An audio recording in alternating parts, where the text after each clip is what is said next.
8 runs, 5 hits, 1 error. For the 1910 Athletics, 3 runs, 10 hits, 9 errors. You heard that correctly. The Pirates improved to 36 and 23. The Athletics fall to 29 and 30. Player of the game is Tannehill, and error due of the game is Black Jack Berry with 4. So, yikes. Let me see. So Berry was 22. Wow. What a game. Thank you, Carlos Yaz. Thank you, Dwayne. There you go. That's it. That is the answer Cousin Ken Castro came up with. Maury Rath was punked by Eddie Seacott in the first inning to signal the fix was on in the 1919 World Series. Cousin Ken Castro hitting that trivia question out of the park, so to speak. All right, I'm going to get out of here. I know Bernie was talking about a game somewhere around 4 o'clock this afternoon or on Easter time. So, Carlos Yaz, Dwayne Martin.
Hello, everyone. This is Bernie Strom, and welcome to my YouTube channel for a continuation of Simulation Saturday in PC Baseball. We did the 1967 World Series. We just listened to Beatles game, which is always very interesting. Beatles inspired me to do a couple of things that I'm going to do today. And here we go on a beautiful Saturday on April 18th, 1914. We are going to replay I think this is the 4th game of the Red Sox new season. I'll check that in a minute.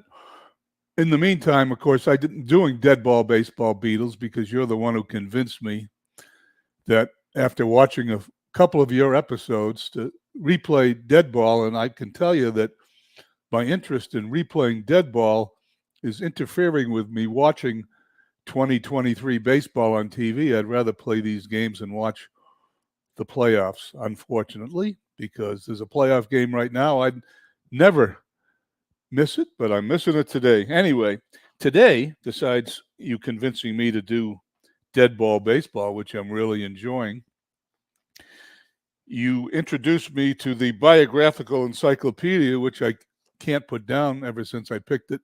It showed up last week. And what that did was convince me that I wanted to go back into my library and see what games I had, not games, what books I had about early baseball, and I've had several that I had forgotten I bought. It's probably 20 years since I purchased them, but I did dig them out. And one of those books I picked out, like Beatles' biographical encyclopedia that's like 1,200 pages, is a book called The Baseball Timeline. And they wrote this book. It's a Bert Solomon book. It was at top of the list of U.S. Today's sports books of the century. It's also about 1,200 pages. And it's a timeline that everything has happened in baseball from the beginning until the year 2000, when I guess I bought the book because that's the last year that appears here. There's two things I want to go over in this book before we start the game. The first thing I want to go over, when I saw the introduction to the book, it said, Part 1, the early years, 1778 through 1844. Now, I've been following baseball my whole life, and I didn't pay much attention to 1778. In fact, I never gave it another thought. So I opened the book up. I wanted to know what the first entry could possibly be in the baseball timeline that started in 1778. And here you go. I'm going to read it. The diary of a soldier found at Valley Forge, Pennsylvania, refers to a game of base played by the troops. So I guess in 1778, they must have been playing something. I don't know if it was baseball, but it certainly sounds like the oranges of baseball. And that's when it appears that it has its origins from. Anyway, as my broadcasts go on over the fall and winter, I'll read some more things out of that particular timeline. I also want to just read a couple of small things that happened in April of 1914 out of this book. The season first entry is April 13th. The Federal League debuts with the Baltimore Terrapins defeating the visiting Buffalo Buffids, I guess it's called, 3-2 in Oriole Park. Attendance is a healthy 27,140. And that was 5 days ago from the game we're going to see today. And 4 days in the future, April 22nd, Babe Ruth, who previously played one inning in the field, makes his pitching debut today with the Orioles. He beats the Buffalo Bisons 6-0, allowing 6 hits. He had 2 singles in his 4 at-bats. And then lastly, the only other entry for April 1914, the first baseball game to be played at New Weigman Park, which was built at a cost of $250,000. That sounds like a ticket to a Red Sox game today, is a matchup between the Chicago Whales and the visiting Kansas City Packers in the Federal League. Art Wilson hits 2 home runs, which helped power the Whales to a 9-1 win. Packers pitcher Claude Hendricks comes away with the victory, tossing a 5-hitter. Attendance at the game was 21,000. Why this is interesting. Weigman Park will later be renamed Wrigley Field 2 years later in 1916. The ballpark will become the celebrated confines of the Chicago Cubs and, of course, still exists today. Okay, let me move my chair over to the computer. George Washington threw out the first pitch. I like that. I'd like to say hello to everybody that's with me right now. We got Carlos Yaz, Beatles Eternally. Steve Tate is stopped by. Ken Castro. T.S. CUNY 007. Hello, I'm glad you're here. Dwayne Martz is here. And let's go over to the computer. And we'll take a look at the Boston lineup today. And in Beatles Eternally tradition, we're going to make the player of the game Everett Scott. When we get around to him, we will read his biography from the infamous encyclopedia biography of baseball. Let's go down to the field.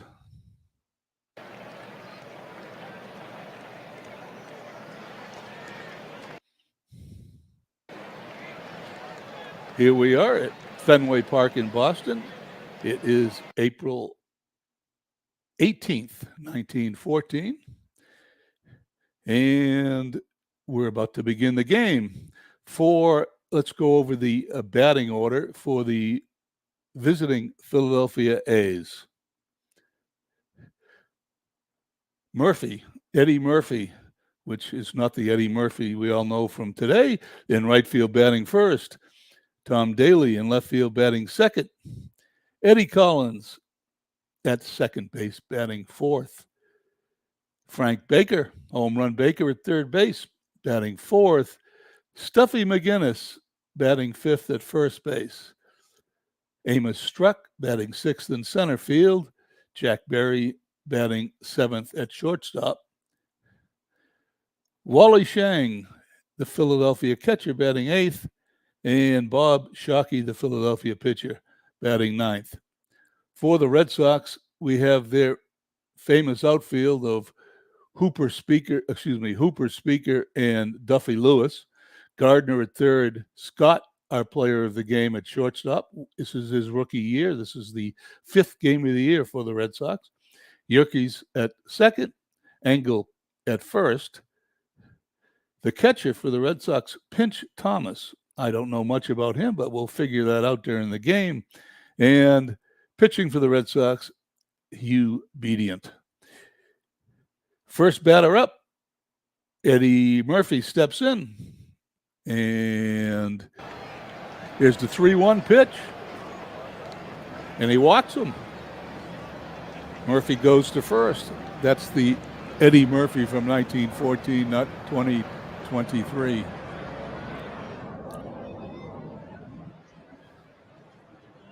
Tom Daly stepping in. Daly 1 for 4 in the season, batting .250, no home runs, 1 RBI. Here's the 0-0 pitch. There goes the runner. There goes the throw. He is safe.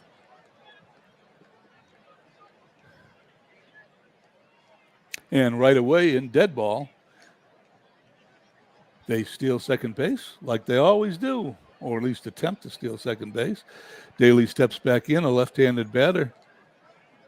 Bedient pitching. This is his first outing of the season, being the fifth game of the year. Here's the 0-1 pitch. And there's a fly ball to center field. Speaker is under it. And he puts it away for the out. 1 down.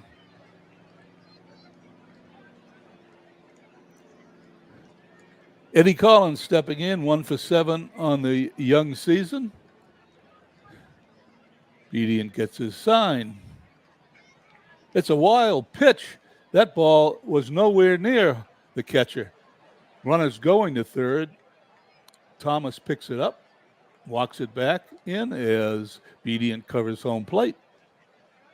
Now there's a runner on third. Still only 1 out. Bedient's got his work cut out for him. The infield is going to play back. They are going to give up 1 run, but that's all they would give up. If there's a runner on third, the next batter, we're going to move the infield in. Okay, here we go. Here's the 2-2 pitch. And there's a line drive in the gap in left center field. That ball's going to roll all the way to the wall. Speaker picks it up. He throws it in, and standing on second base is Eddie Collins with a stand-up double. Philadelphia scores the first run of the game. It's 1-0 A's. I forget I'm not going to do the infield in because, like Beatles, I've decided that it is better in dead ball, for me anyway, to have the computer control both teams and just call the game. So that's what we're doing. Well, the Red Sox have not had a great start to this game. It's 1-0. Frank Home Run Baker stepping in. He's got 3 hits on the young season. Bedient checks the runner at second. Here's the 0-1 pitch. There's a line drive into right field. It's going to drop for a base hit. And Collins is going to hold at third as that ball was hit too hard for him to try to score. Red Sox now in bigger trouble than they were a batter ago, as Obedient has not been able to get anybody out. Baker at first, Collins at third, Stuffy McGinnis in. He's a hefty 5 for 10 in the 1914 season. Obedient looks in. Here's the first pitch, and there's a line drive base hit into center field. And this is not looking good for the Red Sox as the second runner scores for Philadelphia. They have runners on first and second, and there's still only one out.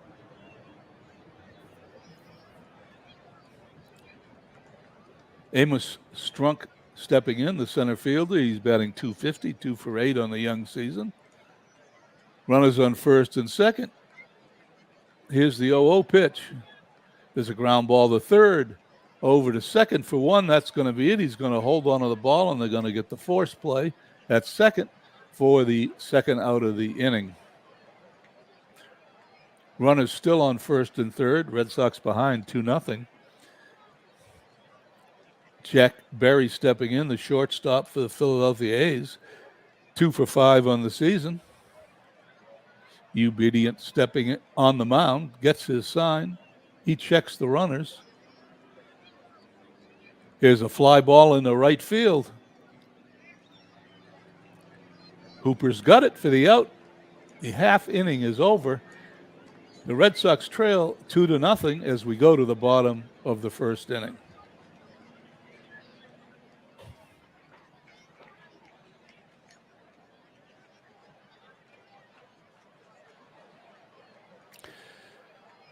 Let's go over the outfield for Philadelphia. They got Daly in left, Strunk in center, Murphy in right, Baker, Barry, Collins, and McGinnis at first. Shang catching, Shockey pitching. The Red Sox lineup is Harry Hooper in right field batting first. Clyde Engel at first batting second. The Hall of Famer Tris Speaker in center field batting third. Duffy Lewis, the left fielder, batting fourth. Larry Gardner, the Red Sox third baseman, batting fifth. Steve Yerkes, their second baseman, batting sixth. Everett Scott, the player of the game today, and we'll read his information off to you from the encyclopedia when he gets up at shortstop, his rookie season. Pinch Thomas catching, batting eighth, and Obedient pitching, batting ninth. Shockey looks in, gets the sign, and here's the pitch to Hooper. There's a line drive right to the shortstop. He puts it away for the out, 1 down. Engel steps in, batting 100, 1 for 10 on the season. Shockey looks in. Here's the 3-1 pitch. He walks him, ball 4. Red Sox have their first base runner. Will he attempt to steal with Tris Speaker up? Speaker 4 for 14 with a home run in this young season. Shockey checks the runner at first. Here's the 3-2 pitch. And there's a line drive, base hit. Center field, the center fielder picks it up. He's going to throw to third. Engel slides, he's safe at third. Red Sox are in business as the batter to Speaker goes to second base on the throw to third. No, he didn't. He stayed at first. I read that. I am sorry. Red Sox have runners on first and third, just like Philadelphia had with 1 out. Let's see what they can do with it. Duffy Lewis steps in, batting .357, 5 hits and 14 at-bats in April. Shockey looks over at the runners, gets his sign. Here's the 0-0 pitch. Runner's gone, and he's out by a mile. Tris Speaker is caught stealing, and all of a sudden, Philly's in a little better shape. Even though they have a runner on third, there are 2 outs. Shockey looks in. Here's the pitch. and there is a bloop in foul territory. The catcher puts it away for the out.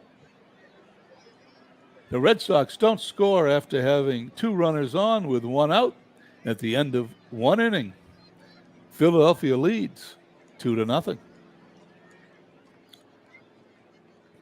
We go to the top of the 2nd inning. Shang, the catcher, followed by Shockey, the number 9 hitter, and the top of the lineup, Murphy, in right field here, as they sent 7 batters to the plate in the 1st inning against Bedian. Red Sox this year are 3-0. They have a good start to the season, but they have not had a good start to this game. Bedian gets his sign. Here's the 1-1 pitch. Bounding ball to first. First baseman gets it. He's going to flip to the Bedian covering. 1 up, 1 down. The pitcher, Shockey, steps to the plate. His first at-bat on the season. Bedian gets his sign. Here's the 0-2 pitch. He bunts. He's trying to get a hit. Catcher picks it up, throws to first. He's out by a mile. 2 up, 2 down.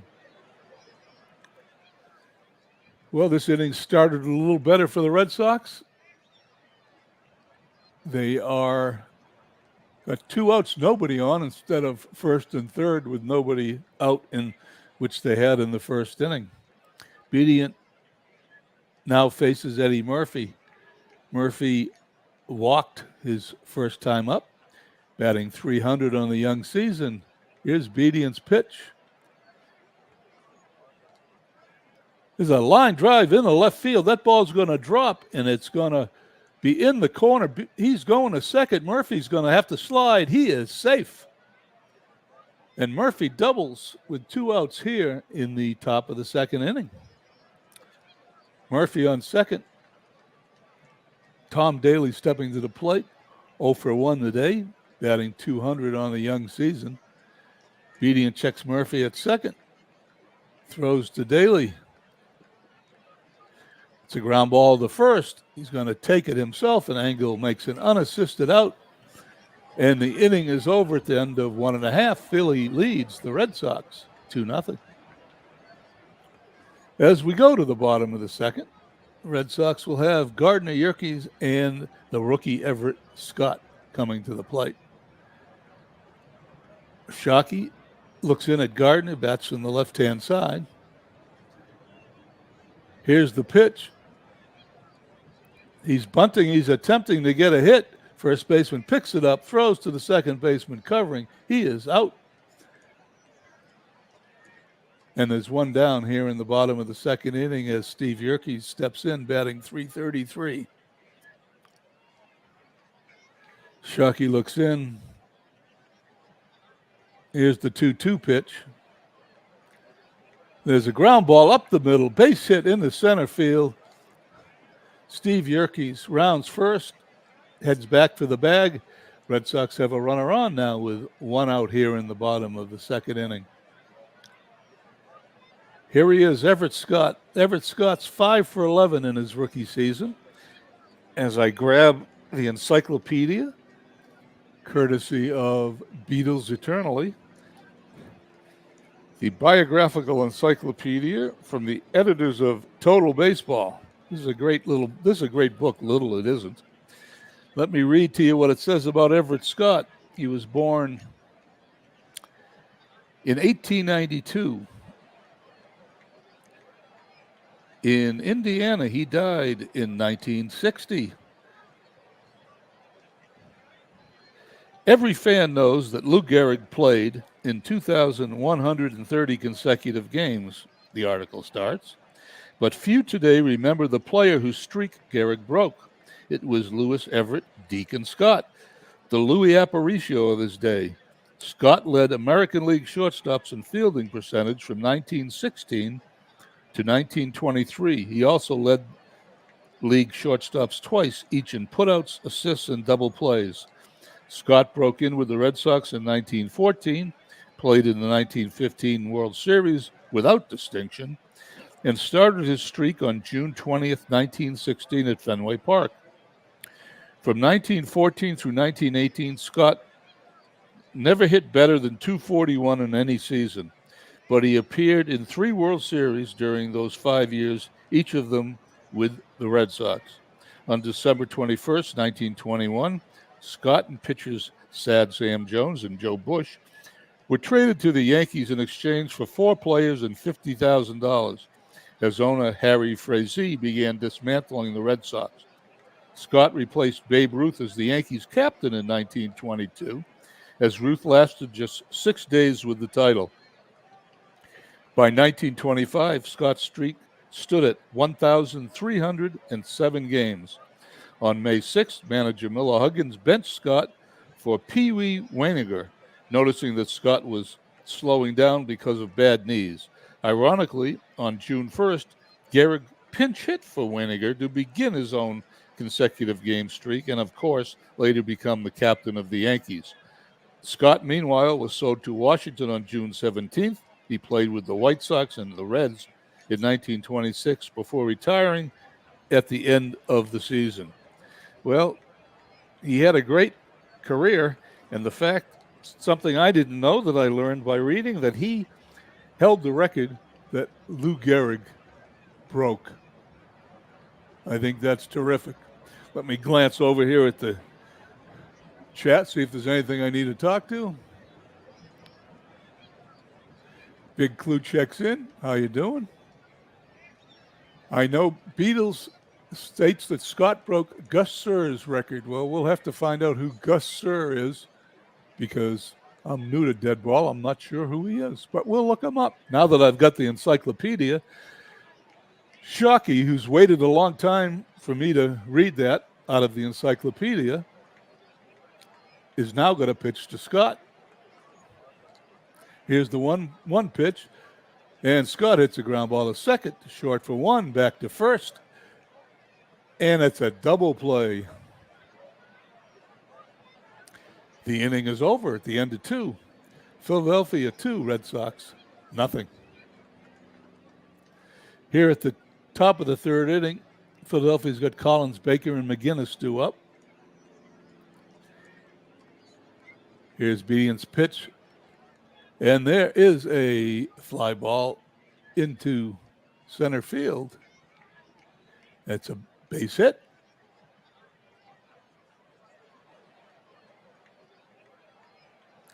First runner on as home run Baker steps in. Baker 4 for 9 on the season. Collins at first. You think he's going to try to steal? As Bedian pitches, let's see. And he bunts right back to, it's a pop-up to the pitcher. He's got it for the out. Home run Baker bunting. You wouldn't see that in modern baseball. 1 out now for the A's as the Red Sox breathe a little easier as Collins is on first base. McGinnis steps up. Although he's not any easier an out than Baker, he's 6 for 11 in the season here so far. Here's Bedian's 0-1 pitch. He hits a fly ball to right field. Hooper's under it. Puts it away for the out. Throws to first, trying to catch the runner, but he's back in time. Amos struck 2 for 9 on the season. Left-handed batter to face Bedian. All of a sudden, doesn't look as promising for the A's. Collins at first. With 2 away, Bedian winds. Here's the pitch. And as a pop-up, didn't go very high. The shortstop's got it for the out. The inning's over, and at the end of 2.5, still 2-0 A's. We go to the bottom of the 3rd. Thomas, Bedian, and Hooper due up. Thomas, the catcher, he's 2 for 4 on the season. Shockey gets his sign. Here's the pitch. And there is a fly ball deep to right center field. That ball is off the top of the wall, almost out of here. And Thomas is going to slide into third with a triple. That ball missed a home run by about 2 inches. And the Red Sox are in business with a runner on third, nobody out. Bedient stepping to the plate. His first time up this season. Shockey checks Thomas at third. The infield is playing in for the A's.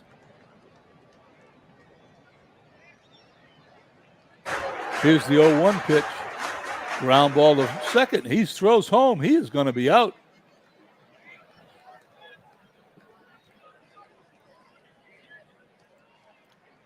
They sent him home on the ground ball.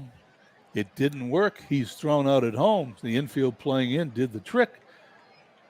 Fielder's choice, Bedient at first. Now there's one down with a runner on first. Hooper due up 0 for 1 today, 2 for 14 on the season. Here's the 3-2 pitch. Ground ball to short, over to second for 1, back to first, a double play. The inning is over, and an inning that started with such promise as a triple and a runner on third with nobody out. They failed to score, and at the end of 3, the A's still lead 2-0. And now I'm going to find my water and have a sip of water. Excuse me.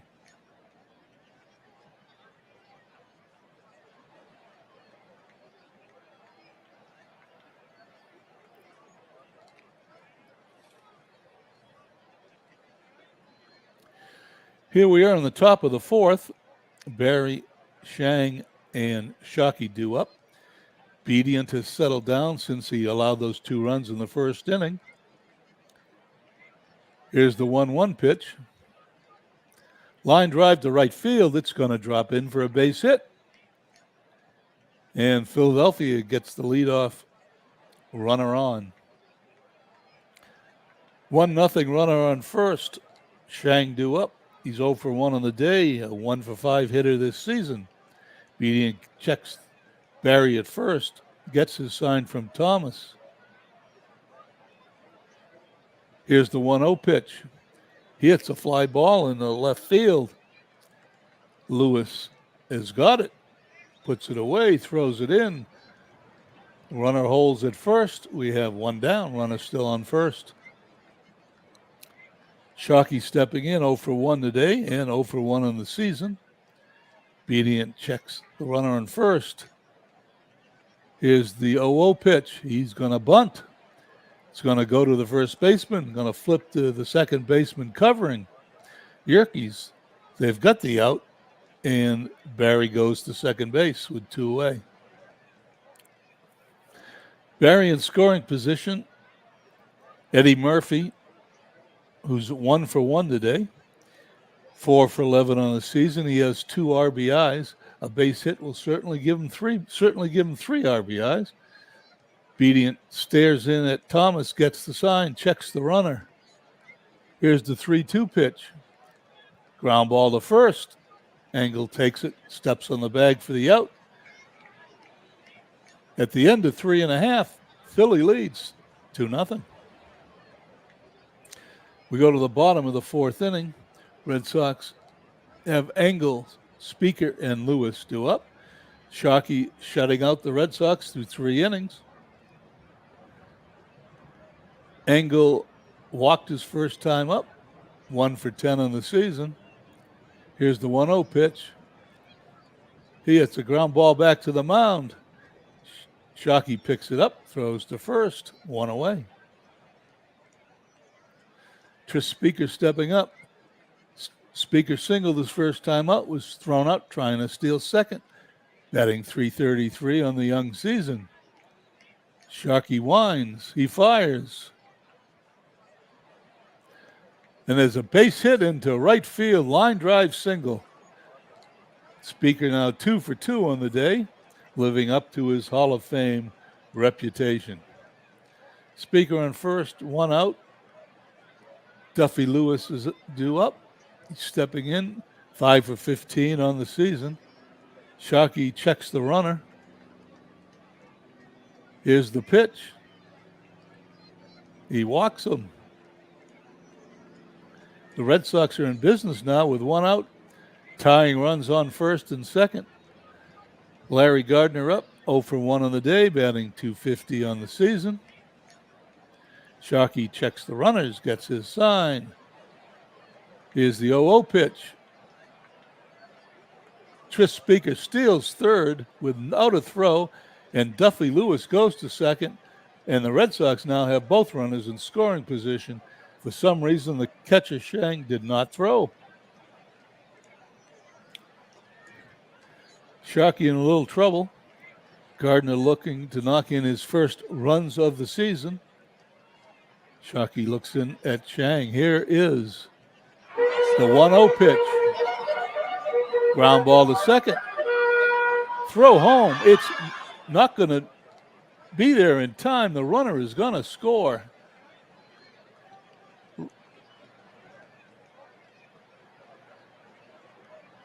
Duffy Lewis goes to third, and he's out. It didn't look like he was out when I was not reading the play-by-play. I was looking at the play on the field, and he certainly looked like he was safe, but he was out at home. Still 2-0 Philadelphia. I apologize. Only my second or third OOTP broadcast. I certainly will get better as the season progresses. Yerke's stepping in, who's 5 for 13 on the year. He got a hit on the first time up. He's 1 for 1 on the day. Sharkey checks the runners, gets his sign from Shang. Here's the pitch.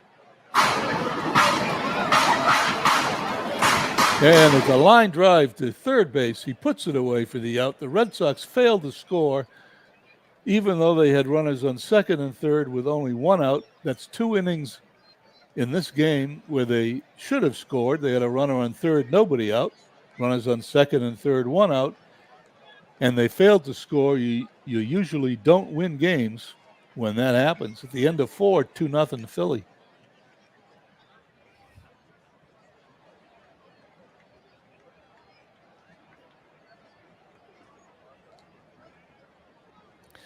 Here we go. After I get a little water, we move on to the top of the 5th inning. Daley Collins and the bunting home run Baker due up 4th. Bedient once again has pitched well since the first inning. Here's the first pitch to Daley. 3-2 pitch. Line drive in the right center field. That's going to drop for a base hit. Speaker throws the ball in. That's the 7th hit of the game for Philadelphia. Runner on first, nobody out. Eddie Collins, who's 2 for 2 on the day, batting .333 on the season, stepping to the plate. From the left side, Bedient checks Daley, gets his sign. Here's the 0-0 pitch, and he hits a fly ball into center field. Speaker taps his glove, squeezes it for the out. Runner has to hold. There is 1 down now with a runner on first for the Athletics. Frank Baker, home run Baker, steps in 1 for 2 on the day, batting .400 for the season. He bats on the left-hand side against the right-handed Bedient. Daley in first. Here's the 1-2 pitch. Line drive. Base hit in the center field. Speaker's going to pick the ball up. He's going to get it quickly into the infield. Runner's going to hold at second. And Philly's in business with runners on first and second and only 1 out. Daley at second, Baker on first. Stuffy McGinnis is 1 for 2 on the day, batting .500 for the day and .500 for the young season. He steps in against Bedient, who's allowed 8 hits in 4 1/3 innings today. Bedient checks the runners. Here's the 0-2 pitch. And he hits a ground ball in the center field. It's a base hit. And the runners will all hold. Nobody will score. Philly will have the bases loaded with only 1 out. Amos Strunk coming to the plate. The center fielder is 0 for 2 on the day, a .200 batter on the season. Bedient's going to pitch from a windup. Bases loaded. He gets his sign. And he hits the ball into right center field. That's going to drop for a base hit. 2 runners are going to score. Speaker's throwing it to the plate. It's going to be too late. It's now 4-0 in favor of the Philadelphia A's. And Bedient is getting shelled. Not many relief pitchers on the Boston Red Sox roster. Don't look for a relief pitcher to come in anytime soon. Score's now 4-0. Runners on first and second. Bedient looks in at Thomas, checks the runner. Here's the pitch. It's a 3-1 pitch, and there's a base hit. Infield hit. He's going to be safe. I'm a little ahead of the play, but I'm getting there. And the bases will be loaded. Barry at first, Strunk at second, McGinnis at third. 4-0 Philadelphia. Bedient is on the mound. No chance of any help from the bullpen. Shang, the catcher, steps in 0 for 2 on the game, 1 for 6 on the season. Bedient gets his sign. Here's the 0-1 pitch. He hits a fly ball to center field. Speaker's parked under it. He's got the ball. He throws. He's coming to the plate, but it's going to be way late. The 5th run will score for Philadelphia, even though there's 2 outs in this game. It's quickly getting out of hand. Runners on first and second, 2 outs as the pitcher Shockey steps in. Bedient throws. Ground ball to short. Over to second for the force out. The inning is over, but not without damage. They score 3 runs. The score after 4.5 midway through the game. Philadelphia 5 runs, 11 hits, no errors. Boston, no runs, 4 hits, and no errors. I'm going to check the chat, see if there's anything I need to do.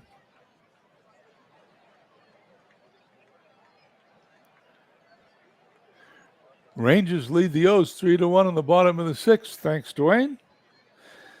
The Orioles should be favorites, but I got a funny feeling it's the Rangers' year.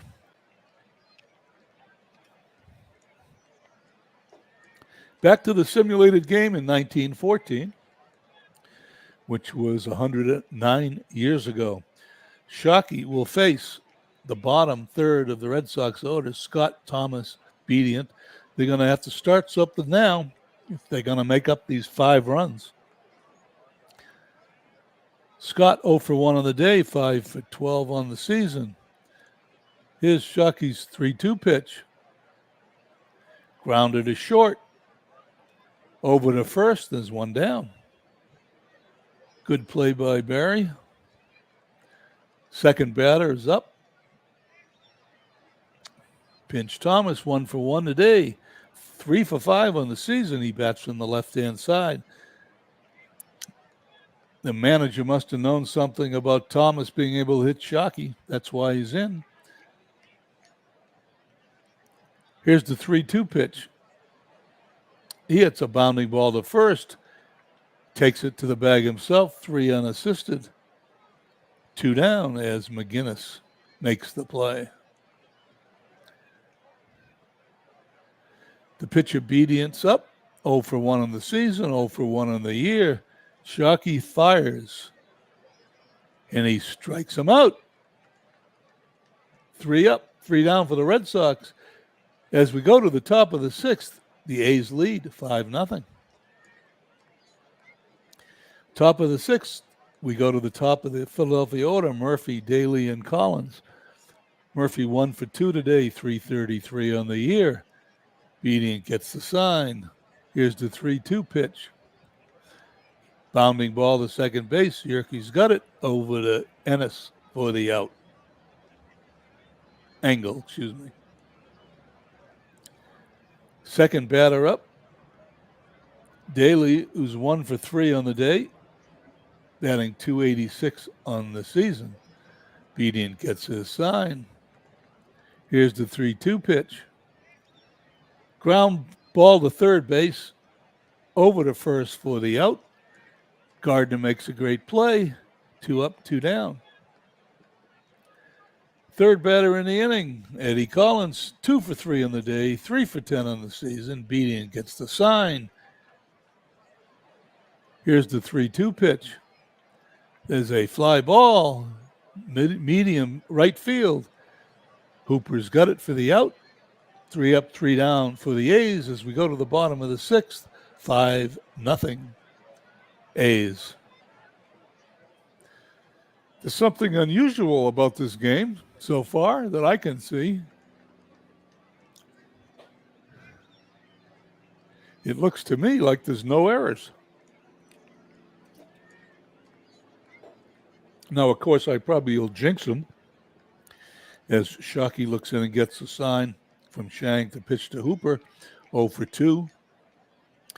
Only 2 hits in the season and 15 at-bats. Shockey winds and fires.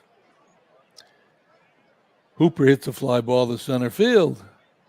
Strunk has it for the out. 1 down. Engel coming to the plate 0 for 1 today. He has 1 hit and 11 times at bat in this young season. Shockey gets his sign. Here's the pitch. Ground ball to Baker at third. Over to McGinnis at first. 2 up, 2 down. As this game is going by pretty rapidly, we're more than halfway through as Tris Speaker, who's 2 for 2 on the day, 375 hitter on this young April season. Shockey gets his sign. He's pitching the Speaker.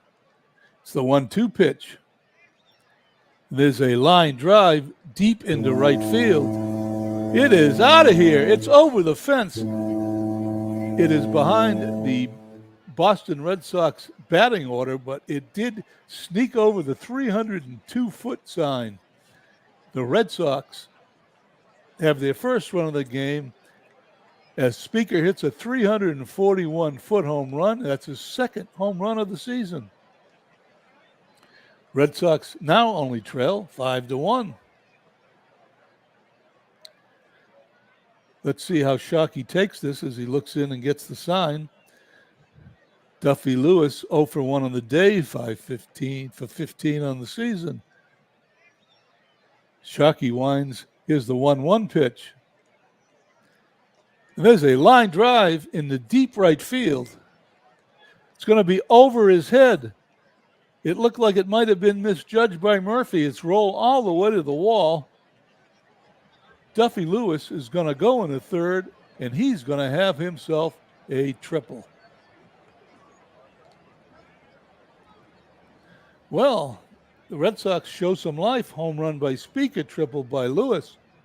Larry Gardner stepping in, 0 for 2 in the season. Once again, no RBIs. Let's see if he can get his first RBI of the year as Lewis takes his lead off at third. Shockey has the sign. Pitch gets away from the catcher. The run is going to score. The Red Sox now trail 5-2. The official scorer calls that a wild pitch. Now, all of a sudden, we're back to a fresh inning for the pitcher. Nobody on, 2 away. Larry Gardner is still at the plate. Still has not have an RBI this year. Let's see what happens. Here's Shockey's pitch. He swings and misses. He's out. The Red Sox are out of the inning, but they do get 2 runs. At the end of 6, Philadelphia now leads Boston 5-2.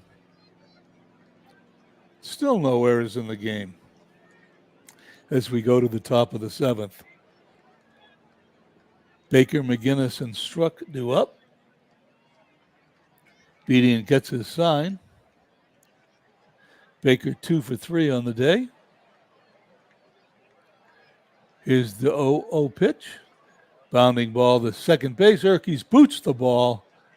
Baker's going to get to first base. And I knew if I mentioned no errors in the game too much, we would get one, and there it is. Yerke is not a particularly good fielder at second base. In my 1912 season, every time I looked up, he was making an error. Stuffy McGinnis steps to the plate with Baker on first. He's 2 for 3 today also. 538 on the year. He's really hot. Obedient checks the runner. Gets his sign. Here's the 0-0 pitch. He's going to bunt.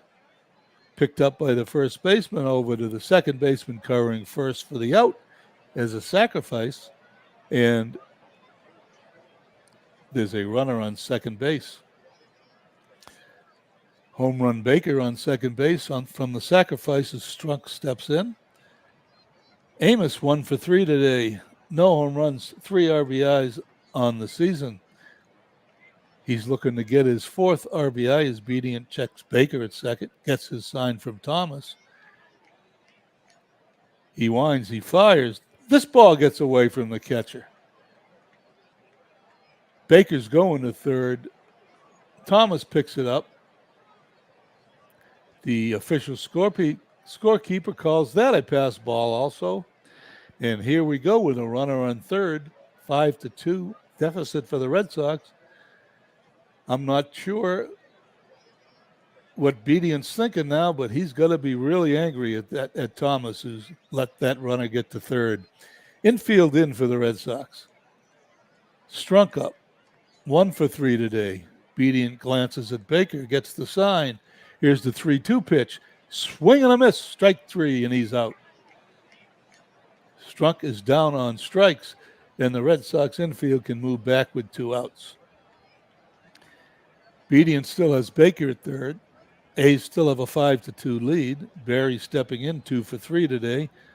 4 for 8 on the season. Obedient is pitching from a windup. Here's the 0-0 pitch. And there is a ground ball in the right field. Base hit. It is now 6-2 A's. Hooper picks it up, throws it back in. And it's not looking good for the Red Sox. Down 6-2. They look like they could be facing their first loss in this young season. Obedient glances at Barry at first, gets his sign from Thomas. Shang is 0 for 2 today, 1 for 6 on the season. And there it is. He's out.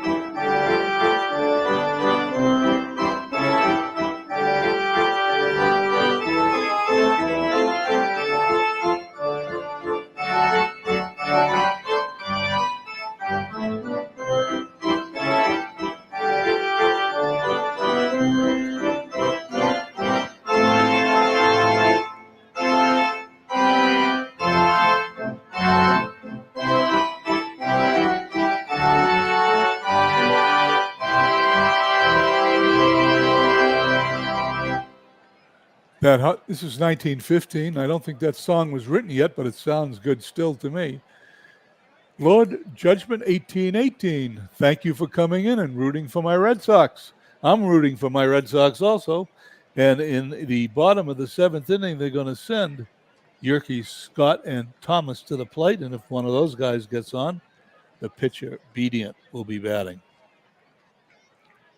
Yerke steps in, 1 for 2 on the day, 5 for 14 on the season. Here's Shockey's pitch. Fly ball in the left field. Daly's under it, puts it away for the out. 1 up, 1 down. Everett Scott, the player of the game, stepping in, 0 for 2. 5 for 13 on the young season. Sharkey gets the sign from Schrang, pitches to Scott. And he hits a bounding ball to shortstop. Barry's up with it. Over to McGinnis at first. 2 up and 2 down. Pinch Thomas, 1 for 2 on the day, 3 for 6 on the season. Red Sox are in danger of dropping their first game in the 1914 campaign. Thomas comes to the plate. Shockey gets the sign. Here's the 0-1 pitch. Shockey hits a bounding ball to second. He's over to first for the out. That was a good play by Collins. McGinnis puts it away for the out, and at the end of 7, Red Sox trail 6-2. Here we go to the top of the 8th. Phillies 6 runs, 12 hits, no errors. Red Sox 2 runs, 6 hits, and 1 error. They've doubled up the hits, the A's on the Red Sox, 12-6, and tripled up the runs, 6-2.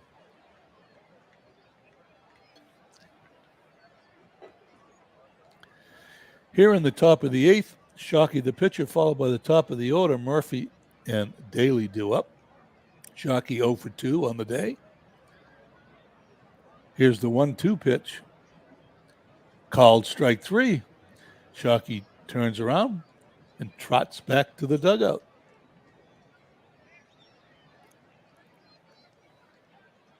Bedient facing Murphy now. Murphy's 1 for 3 on the day, 4 for 13 on the young season.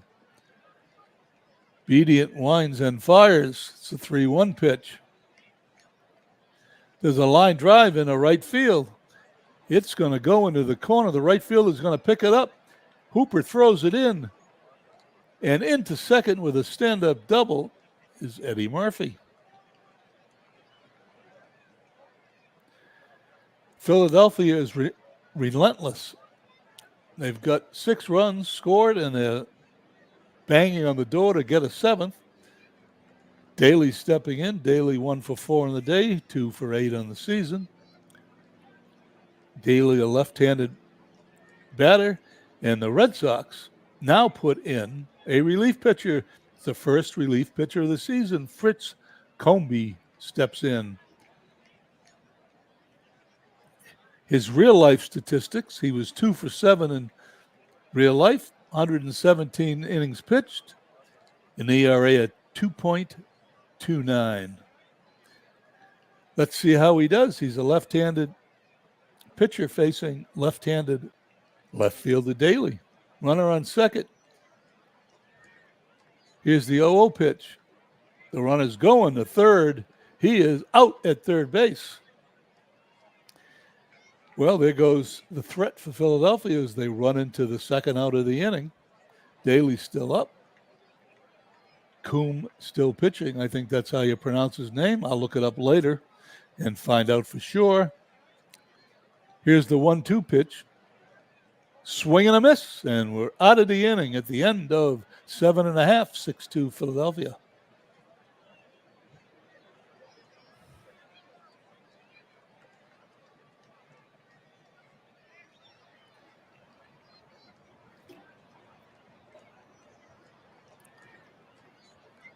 Bottom of the 8th. Red Sox send up Fritz Coombe, the relief pitcher, followed by the top of the order, Hooper and Engel. Coombe standing in his first time of the year is a 1-1 pitch. Bounding ball to short. Barry up with it. Over to McGinnis at first. 1 up, 1 down. Second batter, Harry Hooper, 0 for 3 on the day. Slow start to the season, 2 for 16. Here's Shockey's pitch to Hooper. And there is a ground ball to the second baseman. He's going to throw to first, but Hooper is going to beat it out for an infield hit. And the Red Sox have a runner on with 1 out. And we have a pinch hitter. Henriksen stepping in. This is his second at-bat in the season. I remember him pinch hitting earlier in the season. He's pinch hitting for Engel, the first baseman. Shockey checks Hooper at first, gets his sign. Here's the 2-2 pitch. Ground ball to third, over to second for 1, back to first, a double play. Baker started that. Quick reflexes over to Collins. And McGinnis touches first base to end the inning at the end of 8, 6-2 Philadelphia. We go to the top of the 9th. Coombe still pitching. Collins, Baker, McGinnis up. Is Coombs' pitch. Line drive into center field. It's going to drop in front of Speaker for a hit. The leadoff runner Collins is on as the A's get their 14th hit. The A's, in real life, in 1914, won the American League pennant. They beat the second-place Boston Red Sox by 8.5 games, and you can tell they're a better team if you can use this game as an example. Collins at first takes a short lead. The lefty on the mound holds him a little closer than he usually would. He would take a little bigger lead against a righty. Home run Baker 2 for 4, 5 for 12 on the season. Here we go. Here's the 2-1 pitch. And there is a line drive. That ball is going to be down. Eddie Collins is going to round third and score. Baker's on his way to third. He's going to slide, and he's there with a triple.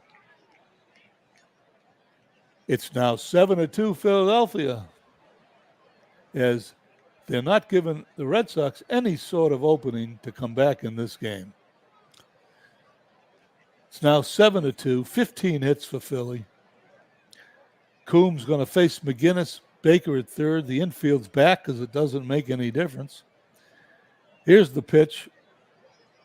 Fly ball to right field. Hooper squeezes it. The runner does not try to score. There's one out. Strunk coming up, 1 for 4 in the day. 3 for 12 with 3 RBIs on the season. Here's the windup in the pitch. He walks him. Strunk goes to first base.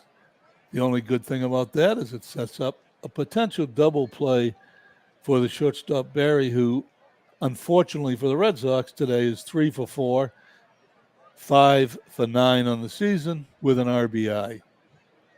Coombs looks in at Thomas, checks the runner. Here's the 0-2 pitch. There's a ground ball to third, 2nd for 1, over to Hendrickson at first. There's a double play. Hendrickson did not go to first. That was Janvrin. My mistake. Hendrickson was the pinch hitter. They put in a different first baseman.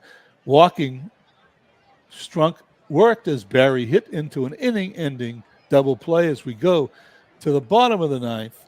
The Red Sox have a big hill to climb, down 7-2.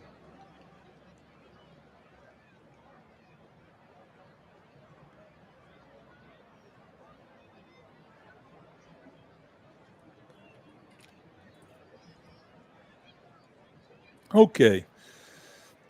As the Red Sox stare at their first loss, they will send up Speaker, Lewis, and Gardner, the heart of their order, 3, 4, and 5. Shockey on the verge of a complete game victory. Here's the 2-2 pitch. There's a fly ball to right field. Murphy puts it away. He's got it. 1 down. Shockey looks in at Lewis. Lewis 1 for 2 on the day, 6 for 16 on the season. Shockey throws. There's a ground ball in the hole between short and third in the left field for a base hit. Lewis rounds first, goes back to the bag. There's a little life in the crowd as the organist tries to get him going, as the Red Sox have a runner on. 5 runs down with 1 out. Coming to bat, Larry Gardner, 0 for 3 today, 3 for 14 on the year. Shockey gets his sign, doesn't pay much attention to Lewis. Here's the 0-0 pitch. Fly ball to left field. Daly under it, puts it away for the out, throws it back in, and the Red Sox are down to their final out. Steve Yerkes, who made an error earlier today, the only one in the game.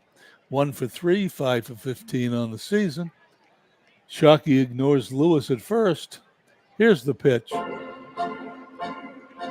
Ground ball to second base. He takes it to the bag himself for the out, and that's the game, as the Philadelphia A's defeat the Boston Red Sox Philly 7-15-0. Boston 2-8-1.